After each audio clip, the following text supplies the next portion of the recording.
Our rehearsals are rather straightforward. No scripts, just pure intuition and our senses guiding us. That's what makes Commedia Improviso truly come alive. For our improvised comedy, we start with a theme. From there, we build our lines and act on the fly, responding to the unfolding show and audience reactions. But with the limitless capacity for human creativity at play, the plot can sometimes veer into the, well, unconventional. To prevent things from spiraling too far, we set an anchor for the performance. Pardon my interruption, but I'm quite curious. What sort of bizarre plots have you encountered?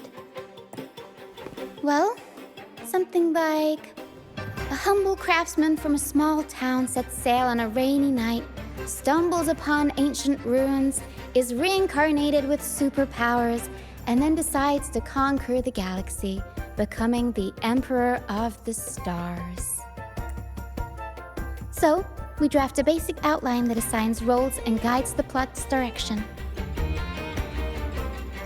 And this time, our outline is: a kingdom is attacked, monsters run rampant, and the Demon King has kidnapped the Holy Maiden. A few brave heroes accept the minister's quest to defeat the Demon King and rescue her.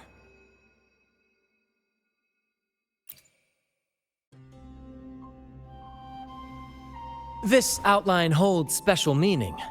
We want to pay tribute to the play once performed by the Blessed Maiden herself, which was also about a hero facing a Demon King. Good people have their wishes fulfilled, heroes appear in a time of crisis, justice triumphs over evil, and united friends are undefeatable. This is the tale the Blessed Maiden once told, and it's a universal story we want to portray.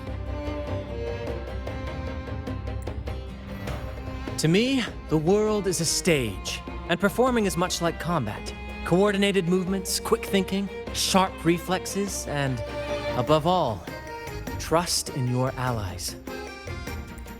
What I'm getting at is that you both are very skilled and capable. We don't have many do's and don'ts. So relax and express yourselves freely on stage. This rehearsal is to help you get familiar with basic stage movements, techniques, and the troupe style, and to build good rapport. Exactly. I'll handle the stage lighting, Brant will narrate, and the rest will take on the role of the audience. If you're ready, let's begin. Everyone, a big round of applause to welcome the Rover and Miss Carlotta on stage!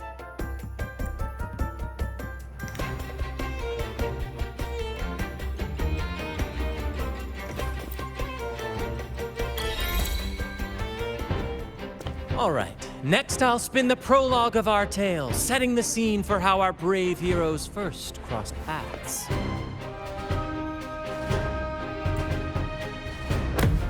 Once upon a time, a hero roamed the world. Undaunted by the lack of a divine vessel, he embarked on a perilous journey across tempestuous seas. Alone in the dark, a young girl of untethered spirit soared against towering barriers with wings of defiance. The winds of fate brought them together.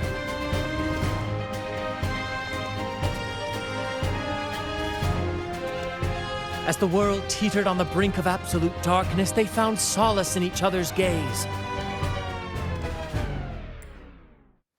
Together, they became unshakable allies, standing strong against the tides of fate.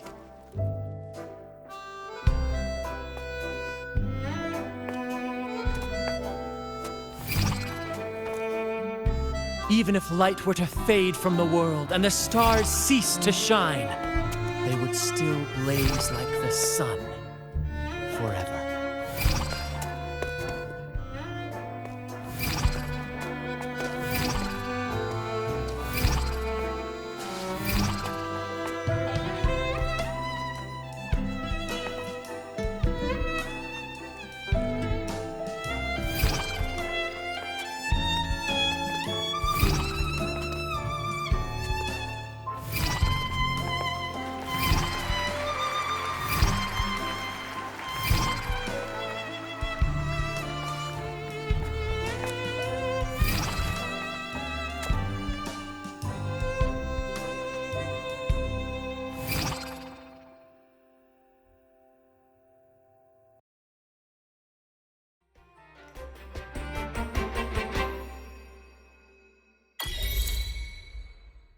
Bravo! Bravo!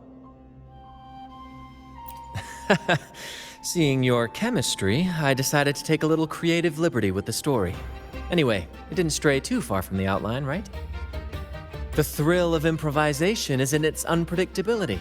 There's always a rush of excitement with every twist and turn. Your movements were seamless, elegant, and powerful. I'm confident you'll shine at the carnival. Thank you. It was all thanks to you. You inspired me and kept my spirits high.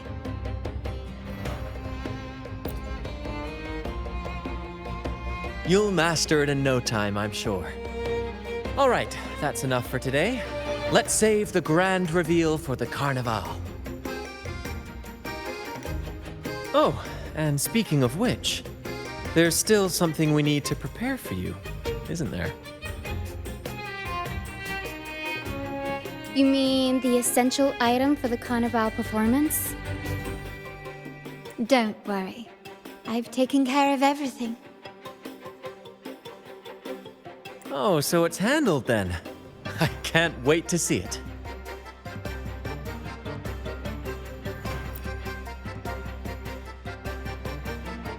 I have a small gift for you. Let's head back to Ragunna together, shall we?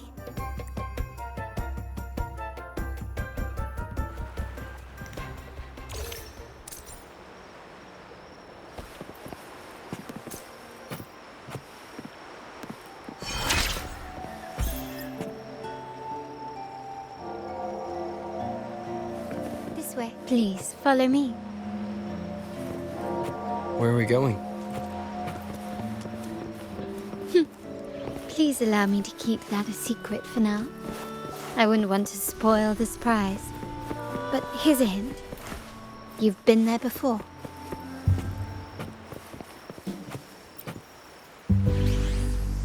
Oh, dear Lady Carlotta, thank the Sentinel you are finally back. I was just about to close up shop to prepare for tomorrow's carnival.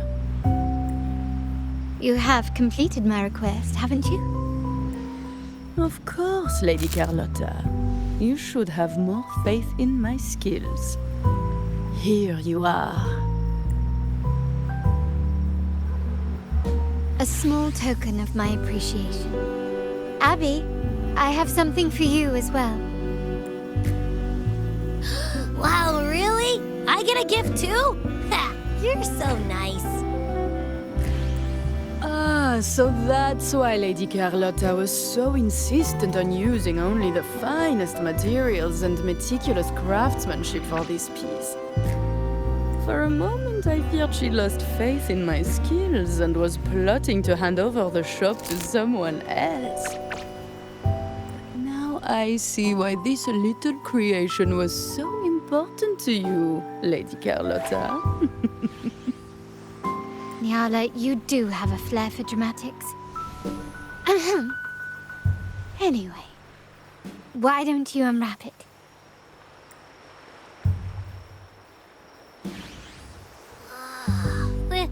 This is... I took the liberty of having Nyala custom make this mask based on my impression of you. I hope it suits your taste.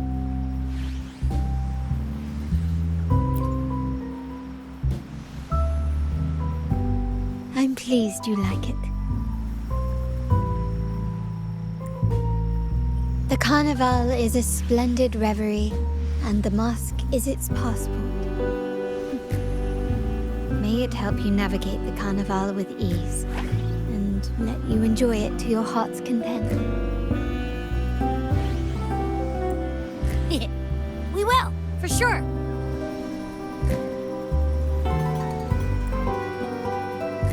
May I take a bit more of your time?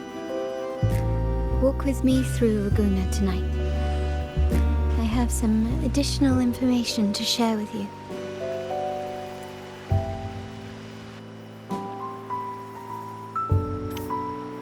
Ragunna, the Tempest's jewel, the sapphire that crowns Solaris.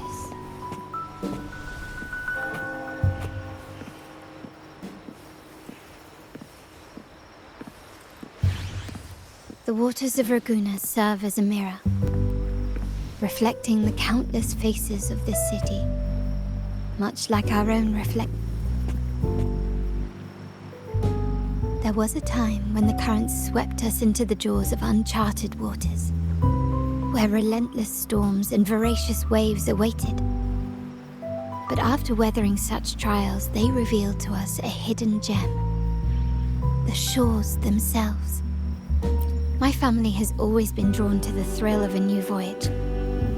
One stormy night, fate decided to play a hand. What we discovered there on that island, the technology and novel ideas, was nothing short of a blessing in disguise.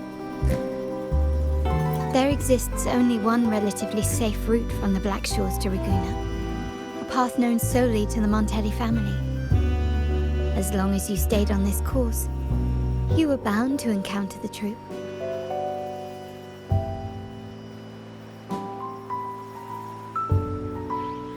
My family has always been drawn to the thrill of a new voyage.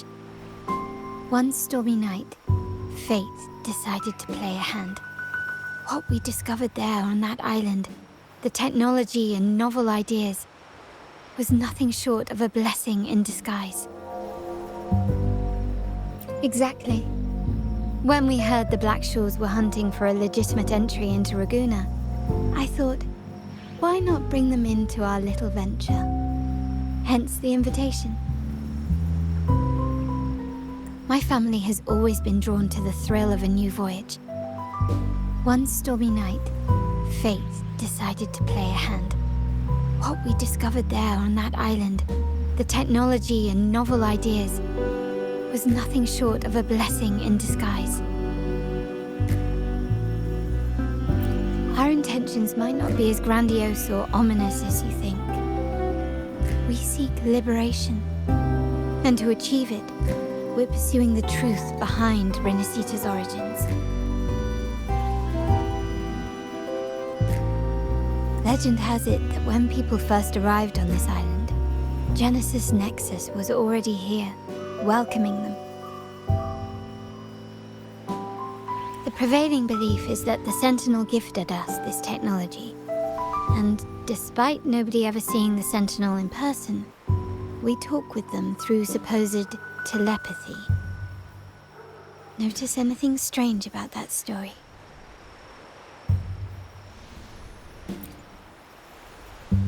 Terminals conjure up echoes, and the Genesis Nexus allows the Raganese access to common echoes. If the Genesis Nexus was present when the first settlers arrived, who built it?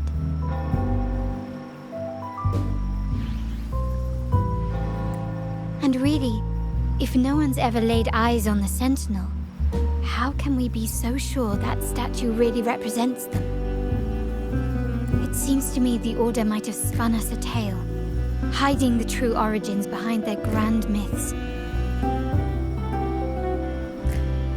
No, we have no ambitions to rule or to renounce our faith. And really, this city should not be ruled by any one entity. The hour grows late. I have arranged accommodations for you at Palazzo Grotta in the south. Let us walk there together, and I can share a story along the way. Think of it as a bedtime tale. I learned it from the troop. It's about Fleur de Lis, the Blessed Maiden.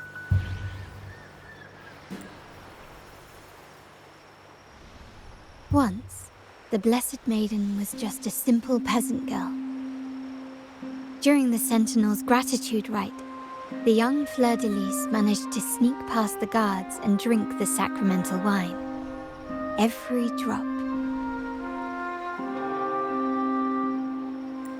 Perhaps it was the intoxicating wine in Eggletown, or simply her lack of experience with spirits. But she soon found herself quite drunk.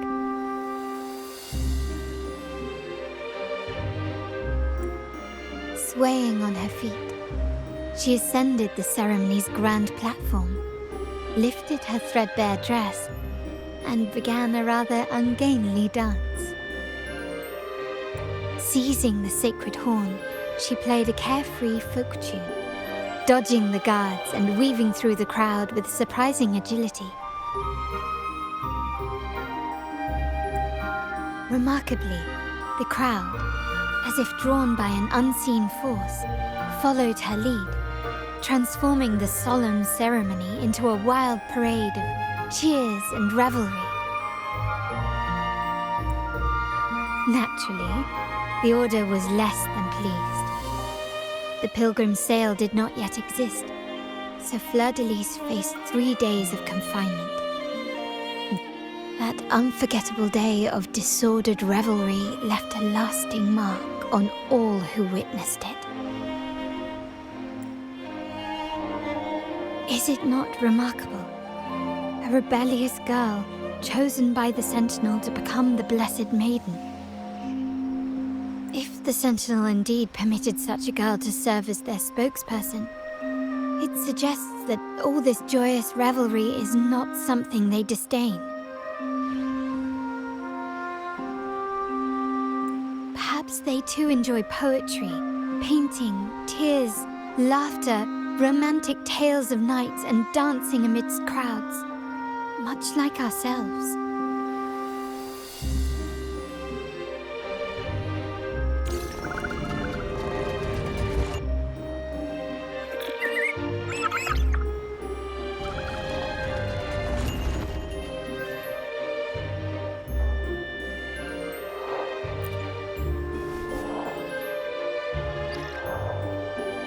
The people of this island came from diverse civilizations now lost to time, but through plays and tradition, they sought to preserve memories of their heritage.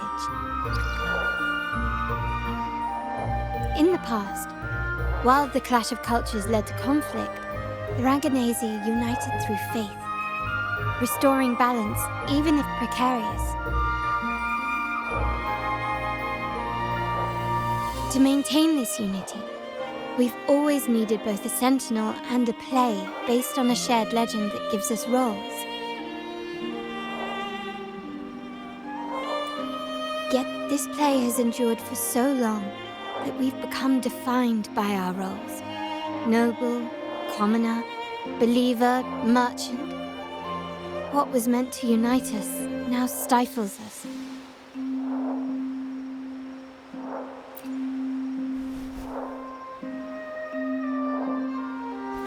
Now, we yearn for a day when we can truly set aside our titles and positions, express our true selves, and join together in celebration.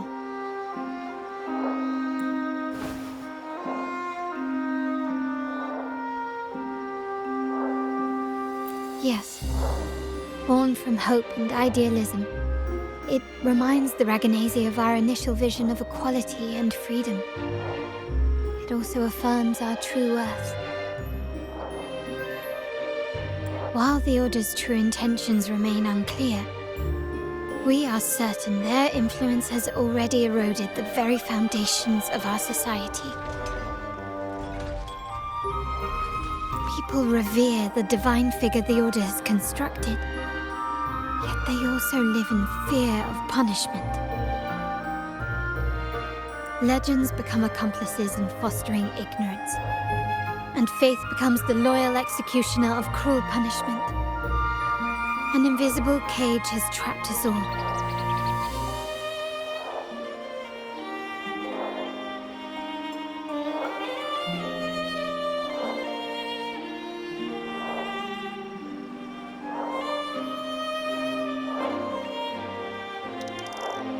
Speaking of freedom within a cage is absurd. Fear and ignorance are our foremost enemies.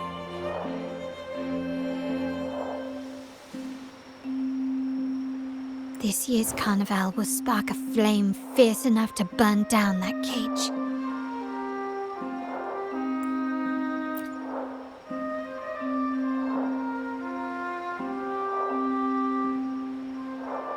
Rest well. And tomorrow, we shall take the stage together at the carnival. Good night. May your dreams be sweet.